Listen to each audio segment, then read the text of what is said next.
Okay, we're moving on to and what part 2. Let me show you where we got up to last time. With and what, we went from here, we popped the yo-yo out, we pushed it into the string, untwisted the triangle, and we were here, okay? The rest of the trick looks like this. You actually come underneath, it's an undermount, and then you pop the yo-yo up and then re-catch it on the string and form another triangle and pop it out again. That's the entire trick itself. Let me break down where we stopped from part 1 and break down part 2 for you. So, with part 2, you end right here because we just finished popping out of the triangle. From here, this is actually like a trapeze and his brother, it's called. If you come back around, you're right here.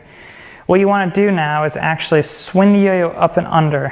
What happens is the yo-yo comes up, it hits the top string here in between your hands, and it bounces down to the bottom string.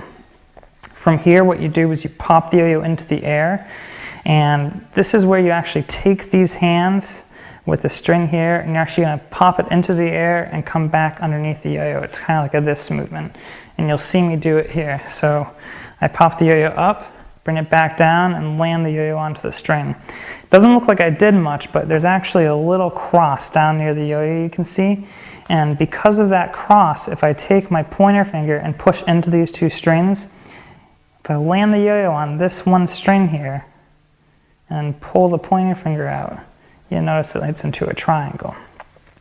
Once again, the yo-yo is popped in from the back side onto that, and that's the end of part 2. So one more time, the whole trick and what? It's over, you bring your hand out, come in, pull into the triangle, you untwist once, pop up, and then for this part 2, pop down, hit the string, come over, pop up, that's it. Again, there's a lot of steps here. I highly suggest watching each part a couple times, try and break it down into steps even for yourself in your head from there. You'll get it, it just takes a lot of practice.